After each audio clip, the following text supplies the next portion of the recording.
He didn't eat, he didn't sleep. He didn't even blink when the other dogs barked. They called him a living statue. But what one man discovered inside this dog's mind will haunt you forever. In the loud, chaotic world of the North City shelter, silence is usually a sign of sickness. But for Baron, silence was his entire existence. For 3 months, he sat in the back left corner of Kennel 42. He sat perfectly upright, back straight, head level, eyes fixed on the door. Most families walked past him in seconds. "Is he real?" a child would ask. "He's creepy," a mother would whisper, pulling her kids toward the wiggly Labradors next door. Even the volunteers were unnerved. They had to slide his food bowl right under his nose because he wouldn't move to reach it. The shelter vets were baffled. X-rays showed no spinal trauma. Blood work was perfect. Neurologically, Baron was firing on all cylinders. Physically, he was a masterpiece of health. But mentally, Baron was somewhere else. He was a prisoner in his own body, waiting for a key that no one seemed to have. The man who saw through the stone then came Marcus. Marcus wasn't a vet or a billionaire looking for a project. He was a retired canine handler who had lost his own partner to old age a month prior. He knew that dogs don't do anything without a reason. While everyone else looked at Baron and saw a broken animal, Marcus saw a dog that was working. He noticed the way Baron's chest rose and fell in a specific rhythm. He noticed how the dog's ears didn't just hang, they were cupped, listening for a specific frequency in the hallway. "He's not frozen," Marcus told the shelter manager. "He's on duty." The manager sighed. "On duty for what?" "He was found in an abandoned house 3 months ago. There's no one left to work for." Marcus didn't believe that. He knew that for a dog like Baron, loyalty doesn't have an expiration date. He decided to do something no one else had the patience for. He brought a chair, a thermos of coffee, and a notepad. He sat outside Kennel 42 for 8 hours. The heartbreaking truth. By hour 6, the shelter began to dim the lights for the evening. The usual evening staff began their rounds. That's when Marcus saw it.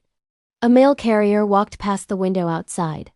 The faint clink of a metal mailbox lid echoed through the hallway. Baron's entire body shivered. Just for a second. His tail gave one single, microscopic thump against the floor. But he remained stiff. Marcus went to the intake archives and dug through the police report from the day Baron was found. He skipped the aggression notes and looked for the owner information. The owner had been an elderly man named Mr. Henderson, a retired high school principal who had lived alone for 10 years. Neighbors said Mr. Henderson was a man of strict discipline and routine. The report noted that when the paramedics arrived to take Mr. Henderson away after a heart attack, the dog was sitting by the door. One neighbor's quote jumped off the page. "Mr. Henderson always told that dog to hold the post when visitors came.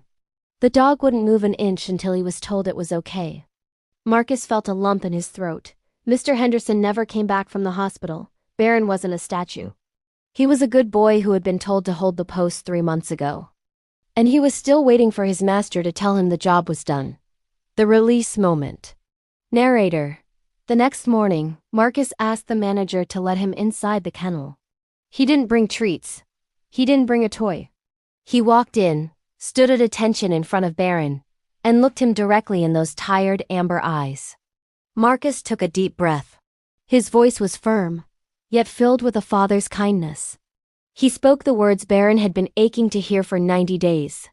"Post is clear, Baron. Job well done. Break." It was like watching a mountain crumble. The tension left Baron's front legs so fast he almost fell over. He let out a sound, half howl, half sob, and buried his head into Marcus's chest. The statue was gone. In its place was a grieving, relieved, and deeply loving dog who finally knew he was allowed to move again. The transformation high-energy montage of Baron now. He's hiking with Marcus, his ears are flopping in the wind, and he's sleeping upside down on a couch. The ultimate sign of a relaxed dog. Narrator. Baron didn't need a miracle. He just needed someone to understand his language. Today, he never sits still for too long. He's too busy making up for lost time. Because sometimes the difficult ones aren't broken. They're just the most loyal souls you'll ever meet.